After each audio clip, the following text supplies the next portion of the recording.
Learners, welcome to Ahmad Coaching and I'm your teacher Dr. Anam. Today we will study about intake of carbon dioxide and water by plants. Carbon dioxide and water, they both are very essential for the plants to perform their function, and they use a specific pathway to get carbon dioxide and water so that they can perform their functions. Let's talk about them one by one. First of all, intake of carbon dioxide by plant. The path of carbon dioxide intake by plants starts from the stomatal opening. Through the diffusion, carbon dioxide comes inside the leaf and they perform photosynthesis by using that carbon dioxide for the production of glucose and release oxygen. Let's dig deep into the details of these steps.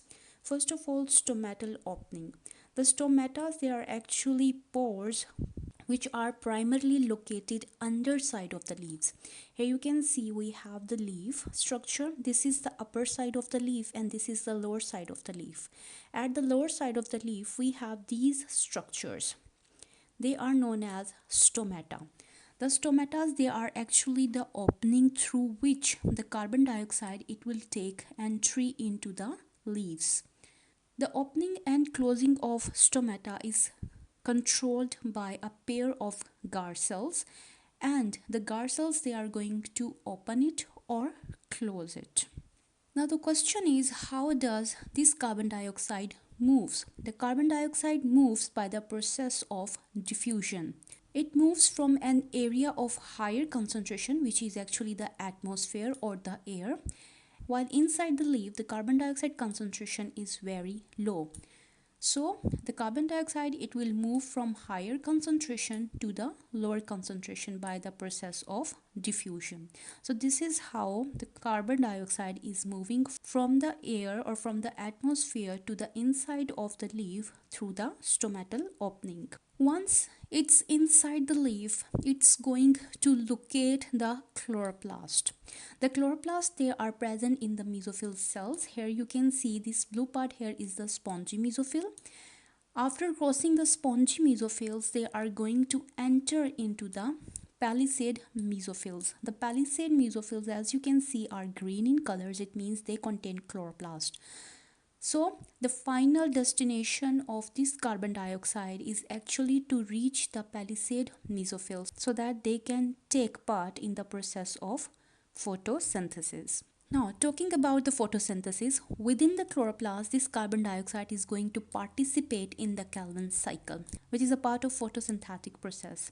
In this cycle, the carbon dioxide, it will combine with the water, which is another important component. We will study about this later in this video. The energy to combine the carbon dioxide and water comes from the sunlight. So in the palisade mesophyll, the carbon dioxide is going to be fixed with water in the presence of sunlight in the chloroplast to form glucose by the process of photosynthesis. Now the glucose which is produced by the plant is actually an energy source for various metabolic processes. As the glucose breaks down, it releases the ATPs, which are actually energy packets which plants can use for their growth, or they can combine different glucose molecules to form the building blocks such as sucrose or cellulose. So some of the glucose is also stored in the form of starch.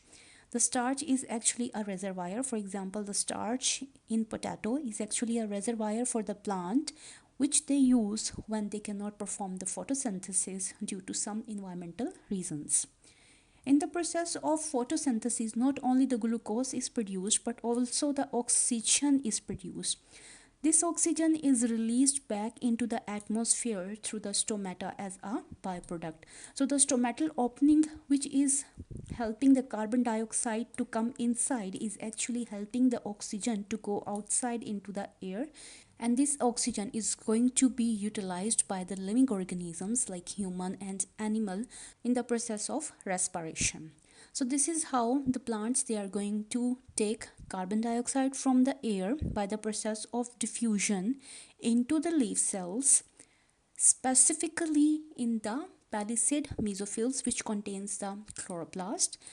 In this part of the leaf, photosynthesis will take place in which carbon dioxide is going to be fixed with water and glucose will be produced. This glucose plants they can use either as an energy source or they can store it in the form of starch.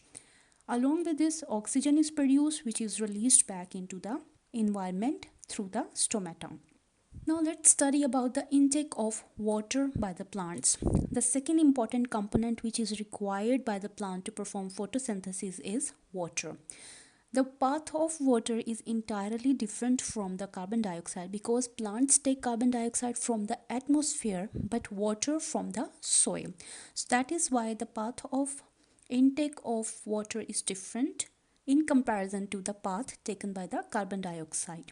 So what is actually the outline or how the water is taken by the plants? First of all, the root hairs, they are going to help in the absorption of water by the process of osmosis. Then this water is going to move to the root cortex, then the endodermis, finally into the xylem, which is going to transport it to the upper parts of the plant by the process of transpiration. So let's talk about each of these processes one by one. First of all, root hairs. The surface of the plant root is covered by very small finger-like projections which are known as root hairs. So this diagram here is actually the internal structure of root.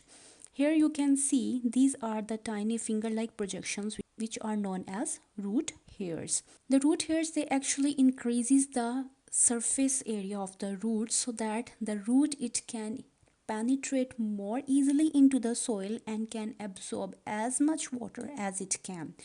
Not only the water but the nutrients they are also absorbed by the root hairs from the soil. Now the question is how water is going to move through the root hairs. The water will move by the process of osmosis, as we have already discussed about osmosis in our previous videos. Osmosis is actually a process in which water moves from higher water potential to the lower water potential through a semi-permeable membrane. So in the soil, the water potential is high, or you can say the amount of water in the soil is higher, while in the root hairs, the water is less. So the water will move from the soil to the root hairs through the semi-permeable membrane, which is actually the cell membrane of the root hairs. So this is a process of osmosis. In this case, the semi-permeable membrane is actually the plasma membrane of the roots. So once the water is inside the root hair, what will happen? The outermost layer of the root is known as root cortex. It is where most of the water absorption takes place. So water will move from the soil to the root hair to the cortex, which is the outer part of the root. This is actually the site where the maximum water absorption takes place, or you can say the water will move from the soil to the root hair to each and every cell until it reaches to the cortex. The cortex contains spaces between the cells which are called as intercellular spaces, which allow water to move freely through the root tissues. So because of this reason, we can say the maximum absorption is taking place in the cortex.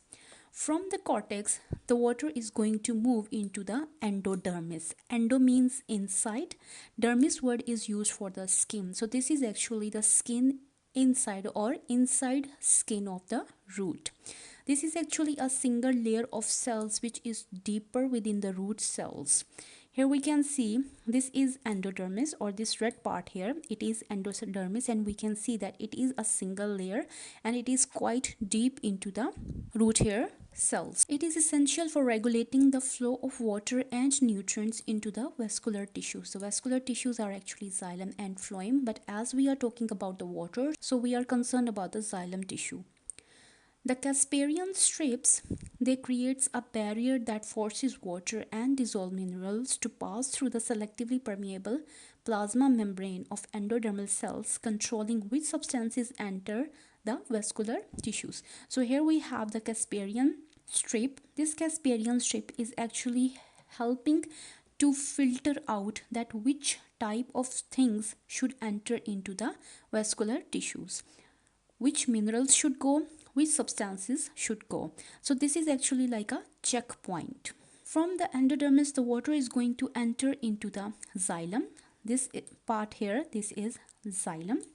Once the water is absorbed by the root hairs and moves into the root cell, it enters the xylem vessels, which are specialized tissues or tubes that transport water and dissolved minerals from the root to the rest of the plant. So we have water here, which is in higher amount. It will move from the root here, then the cortex into the endodermis. From the endodermis, it will enter into the xylem tubes. The movement of water through the xylem is primarily driven by transpiration. Now from the root, the water is going to move upward, and this upward movement is actually occurring because of the process of transpiration. What actually the transpiration is? The transpiration is the loss of water vapors from the leaves through small openings which are known as stomata. As the water is evaporated through the leaves, what will happen? The water potential is going to decrease here. So we know what happened in the osmosis, that water moves from the higher water potential to the lower water potential. That is why the water from the xylem is going to move upward so that they can equalize the water potential in the leaves. So this is the key point through which the water is going to move from the roots to the aerial parts by the process of transpiration. What actually is happening is a transpiration is creating a negative pressure or a tension in the xylem, which is pulling the water upward from the roots through the stems into the leaves. So here we have the water vapors. It means the water level decreases inside the leaves, and this is going to produce like a tension, and because of this tension, the water, it will move from the roots through the stem into the aerial parts of the plants. This continuous flow of water through the plant is referred as transpiration stream. So this is how the water is going to move from the roots to the aerial parts of the plant so that they can contribute in the process of photosynthesis. So that was our lesson on intake of carbon dioxide and water by plants.